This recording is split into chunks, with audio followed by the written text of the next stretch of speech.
এবাৰ আমি চাম 2 number plane of symmetry generally plane 3 types থাকে ভাৰ্টিকেল প্লেন থাকে ডাইহেড্ৰেল প্লেন থাকে vertical two sigma v dihedral two sigma d আৰু এটা থাকে হৰাইজন্টেল সিগমা এইচ এটা প্লেন মানে মলিকুলটোৰ মাজেদি ইমাজিন কৰা এখন প্লেন এটা ভাৰ্টিকেল প্লেনটো কি হয় this plane generally intersect through one line generally eta line ot ei guti kita plane jiban vertical plane thake sigma v plane thake ei vertical plane ekita eta line ot tumar intersect kore mane etu cross kore etia etu chwa pyridine ia tumar jontu plane ot molecule tu ase ei molecule tu enike eta plane imagine koribo pare এফালে প্লেনটো আছে আৰু এফালে মাজেদি এফালে এখন plan দিব পাৰি এনেকে মাজেদি এখন প্লেন দিব পাৰি যদি মাজেদি প্লেনটো দিয়া হয় তেতিয়া কি হ'ব এফালৰ মিৰৰ ইমেজ আৰু যদি এনেকে প্লেনটো ইয়াত দি দিওঁ মানে বহিখনৰ যদি প্লেনটো ইমাজিন কৰা হয় তেতিয়াহলে কি হ'ব তেতিয়াহলে যেহেতু প্লেনতে মলিকুলটো আছে গতিকে ইয়াৰ মিৰৰ ইমেজৰ কথা আহি নপৰে এতিয়া এই দুটা প্লেন এটা প্লেনত আছে মানে বহিখনৰ প্লেনত আছে মলিকুলটোৰ প্লেনত এটা হৈছে পাৰপেন্ডিকুলাৰলি আছে এনেকে এই দুটা প্লেনে এই হিনতে এটা এক্সিছত তোমাৰ কি কৰে ক্ৰস কৰিব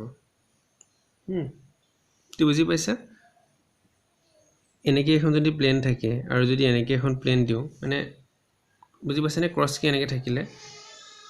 ডেফিনেটলি এটা পইণ্টত ক্ৰস কৰিব আৰু এতিয়া ইয়াত চোৱা এমোনিয়া মলিকুলত কেটা প্লেন থাকিব তিনটা প্লেন থাকিব এটা যাব নাইট্ৰজেন হাইড্ৰজেনৰ মাজেদি এইটোৰ মাজেদি 1 2 3 এটা 2 নম্বৰ হাইড্ৰজেন আৰু নাইট্ৰজেনৰ মাজেদি এখন প্লেন যাব এনেকে আৰু এখন প্লেন 3 নম্বৰ হাইড্ৰজেন আৰু নাইট্ৰজেনৰ মাজেদি এনেকে যাব মানে তোমালোকে জানা না নাইট্ৰজেন তো কি এনেকে দেখাব লাগিব দেই এটো নাইট্ৰজেন তো অলপ ওপৰলৈ উঠি থাকিব হয় না ওপৰলৈ উঠি থাকে নাইট্ৰজেন তো আমি যদি এনেকে চাও তেতিয়া হলে এখন প্লেন কেনেকে যাব কৈছে এখন প্লেন যাব তোমাৰ এনেকে এখন প্লেন যাব এনেকে আৰু এখন প্লেন যাব এনেকে তিনিখন প্লেন গল এনেকে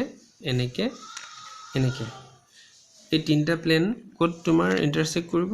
এই পয়েন্টটোত ইন্টাৰসেক্ট কৰিব হয়নে এই পয়েন্টৰ মাজেদি গুটি এখন প্লেন এনেকে যাব আৰু এখন প্লেন যেতিয়া এফালে যাব তেতিয়া হলে এইটোৰ মিৰৰ ইমেজ এইটো মিৰৰ ইমেজ হৈ গল এফালে গলে এইটো মিৰৰ ইমেজ এইটো মানে এইটা হাইড্ৰোজেন হয় না এইটো হাইড্ৰোজেন গতিকে মিৰৰ ইমেজ হয় গতিকে তোমাৰ এই তিনিখন প্লেনে মিৰৰ ইমেজ ফলো কৰে গতিকে তিনিখন প্লেন আছে আৰু তিনিখন প্লেনে এটা পয়েন্টত ইন্টাৰসেক্ট কৰে বুজি পালা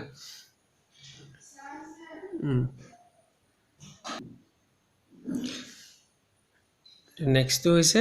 ডাইহেড্ৰেল plan A dihedral plane is one কি কৰে তোমাৰ বাইসেক্ট কৰে এতিয়া যদি দেখাব যাও ধৰা এটো BCl3 platinum Cl4 molecule two এটো PtCl4 এনেকে এটো ক্লোৰিন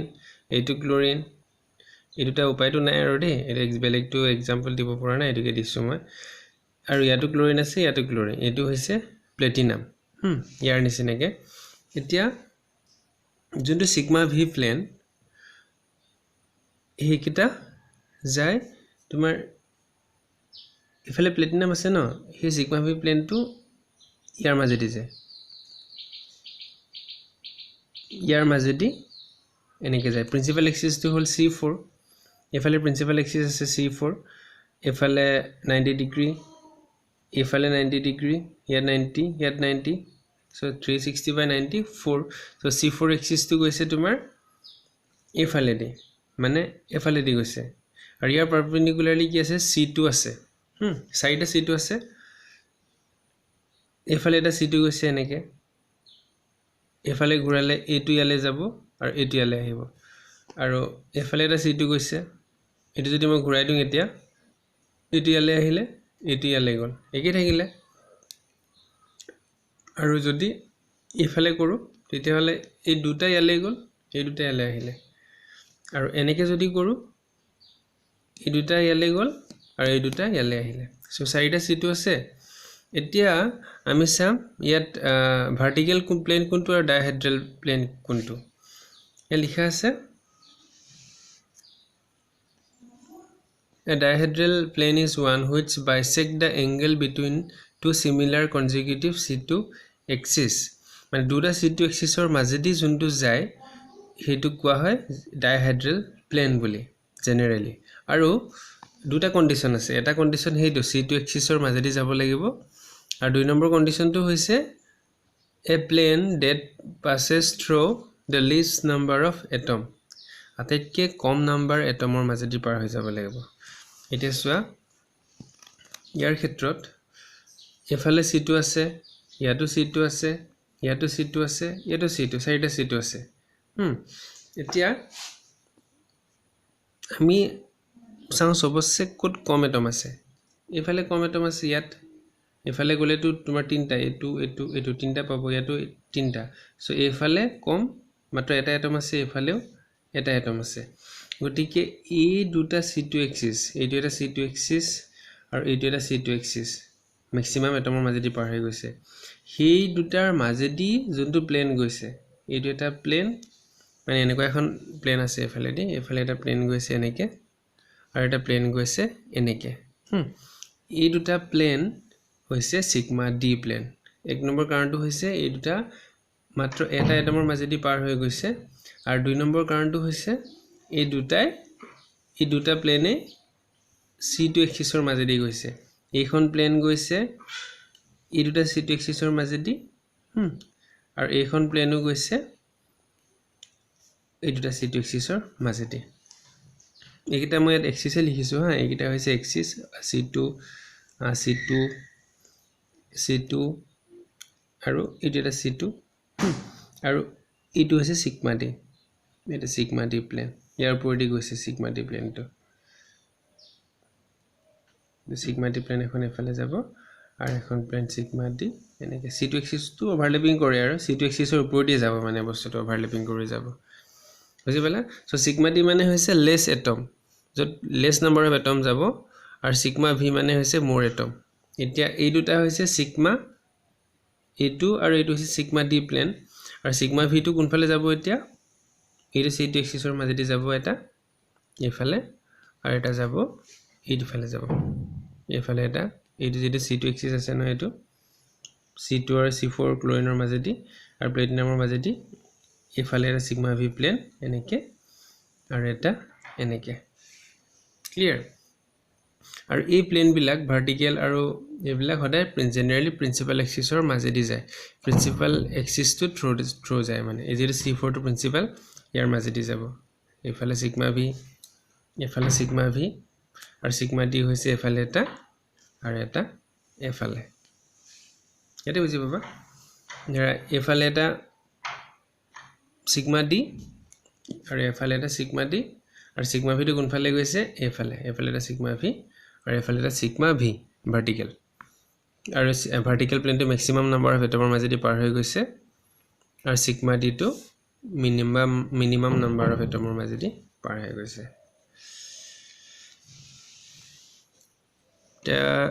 লাষ্টটো হৈছে হৰাইজন্টেল প্লেন horizontal plane to হৈছে any plane that is perpendicular to the rotational axis is called horizontal plane এতিয়া phosphorus pentachloride to some PCl5 আমি জানো এইকেইটা হৈছে এটা প্লেনত আছে ট্ৰায়াঙ্গুলাৰ আৰু এই দুটা হৈছে ভাৰ্টিকেলি আছে মানে এটো প্লেনত ক্লোৰিন তিনটা আছে এটা দুটা তিনটা আৰু এই দুটা এটা ওপৰত আছে এটা তলত আছে এটা বহিখনৰ ওপৰত এটা ক্লোৰিন এটা বহিখনৰ তলত এটা ক্লোৰিন এতিয়া ইয়াত আমি যদি চাওঁ তেতিয়া হলে C3 এক্সিস টো হৈছে প্ৰিন্সিপাল এফালে যাব C3 মানে ইয়াত এটা ক্লোৰিন লাগি আছে দে আৰু তলত এটা ক্লোৰিন লাগি আছে ন এই ক্লোৰিন কিটা ওপৰত তলত আছে ন গটিকে এটো যদি 1 2 3 ধৰো তেতিয়াহলে এট কিমান ডিগ্ৰী হ'ব 120 degree so C3 axis so এই principal C3 axis or perpendicularly যোনটো প্লেন যায় ইয়াৰ perpendicular হ'ব হলে এখন প্লেন so এই তিনটা ক্লোৰিন আৰু ফসফৰাছটো লৈ পেলে যোনটো প্লেন আছে হেতু হৈছে horizontal plane so horizontal plane to perpendicular to the principal axis হয় clear or sigma v and sigma h are always perpendicular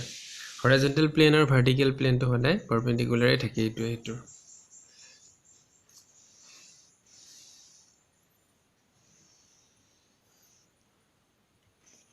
ever ami sam improper rotational axis also known as rotation reflection axis asle ebilak tumar online okoman কিছুমান model দেখাব দিগদাৰ হয়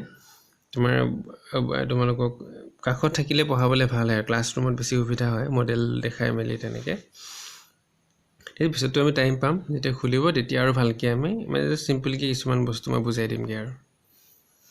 improper rotational axis also known as আগত পাইছিলো আমি proper rotational axis এইটো হৈছে improper rotational axis also known as rotation reflection axis ইয়াত মানে এবাৰ rotation হ'ব তাৰ পিছত আকৌ reflection হ'ব দুটা হ'ব তাৰ পিছতহে আমি improper rotational axis টো পাম this operation involves rotation around axis and then reflection in a plane perpendicular to the rotation axis first যোনটো principal axis তাৰ through দি এটা rotation হ'ব আৰু সেই rotation হোৱাৰ পিছত সেই যোনটো principal axis টো perpendicularly কি plane থাকে horizontal এই horizontal plane টোত আকৌ এবাৰ তোমাৰ কি হ'ব reflection হ'ব সেই দুটা হোৱাৰ পিছতে আমি কি পাম SN টো পাম মানে SN ত কি থাকিব যদি আমি z axis ৰ মাজেদি আমি ইমাজিন কৰো প্ৰিন্সিপাল axis টো পাৰ হৈ গৈছে তেতিয়াহলে এটা থাকিব এটা proper rotational axis এটো z axis ৰ মাজেদি যাব লাগিব কাৰণ এই দুটা একেটা axis ৰ মাজেদি যায় আৰু তাৰ পিছত থাকিব লাগিব এটা ৰিফ্লেকশন এটা প্লেনত ৰিফ্লেকশন দিব লাগিব আৰু ৰিফ্লেকশন টো যেহেতু z axis ৰ পাৰপেন্ডিকুলাৰ হ'ব লাগিব সো xy হ'ব লাগিব এইটো যদি z হয় axis ইয়াৰ পাৰপেন্ডিকুলাৰলি এখন প্লেন থাকে হয় না সো এখন প্লেন কি x y সো এইটো ইয়াৰ পাৰপেন্ডিকুলাৰলি এখন প্লেনত তোমাৰ ৰিফ্লেকশন হ'ব লাগিব এক্সাম্পল টা লওঁ bx3 ঠিক আছে এইটো চাওঁ ইয়াত লিখা মতে ফসফৰাছ PCl3F2 মানে এইটো মলিকুল PCl3F2 Cl তিনটা ফ্লোৰিন দুটা এতিয়া এই তিনটা হৈছে তোমালোকে জানা এটো কি হ'ব ট্ৰাইগোনাল বাইপিৰামিডাল এই তিনটা আছে আৰু প্লেনত আৰু এইটো হৈছে পাৰপেন্ডিকুলাৰ আমি যদি এইটো প্লেন বুলি ধৰো এইটো ওপৰলে আছে এইটো তললে আছে এতিয়া ইয়াত যদি ফাৰ্ষ্টতে C3 ৰোটেশন কৰা হয় C3 কোনফালে যাব ফ্লোৰিন ফসফৰাছ ফ্লোৰিনৰ মাজেদি যাব যদি এনেকে ইমাজিন কৰো যদি ঘূৰাই দিও তেতিয়াহলে কি হ'ব এতিয়ালে হেব এতিয়ালে যাব এতিয়ালে যাব C3 axis 120 120 120 তেতিয়া কি হ'ব এইটো 1 টো ইয়ালে আহিলে 2 টো ইয়ালে গল 2 আৰু 3 টো ইয়ালে আহিলে সো ফাৰ্ষ্টতে কি হল C3 অপাৰেশন টো হল তাৰ পিছত আকৌ কি কৰিবলৈ কৈছে ইমপ্ৰপাৰ টো পাবলৈ হলে আমি ৰিফ্লেকশন টা দিব লাগিব ৰিফ্লেকশন টো কেনেকৈ দিব লাগিব যোনটো প্ৰিন্সিপাল এক্সিস প্ৰিন্সিপাল যেহেতু এফালে দি গৈছে এই তিনটাৰ মাজেদি হেইটো পাৰপেন্ডিকুলাৰলি মানে এইটো প্লেনত আমি এটা ৰিফ্লেকশন দিব লাগিব যদি এইটো প্লেনত ৰিফ্লেকশন দিও তেতিয়া হলে ৰিফ্লেকশন দিয়াৰ পিছত এইটো ইয়ালে যাব F2 ওপৰলৈ গল এইটো F1 টো তললৈ আহিলে এতিয়া চোৱা এইটো ষ্ট্ৰাকচাৰ আৰু এইটো ষ্ট্ৰাকচাৰ দেখিবলৈ বেলেগ জানো ইয়াত নাম্বাৰিং টো বেলেগ হৈ গৈছে 2 টো ইয়াত F1 এইটো C3 এইটো C2 হল C1 C2 যদি নাম্বাৰটো বাদ দিয়া তুমি এইটো দেখিবলৈ একে হয় ইনডিস্টিংগুইশেবল হয় সেই কাৰণে ইয়াত এটা ইমপ্ৰপাৰ এক্সিস আছে এই ইমপ্ৰপাৰ এক্সিসটো কি হ'ব S3 মানে S3 টোত কি হোমাই আছে ইয়াত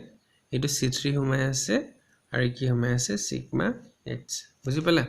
এই দুটা কৰি পেলাই আমি এইটো পালো সো এইটো আৰু এইটো কৰি পেলাই আমি S3 পালো সো S3 অপাৰেশনটো আমি এইটো এটা প্ৰপাৰ এইটো এটা ইম্প্ৰপাৰ চিমেট্ৰি অপাৰেশ্যন হৈছে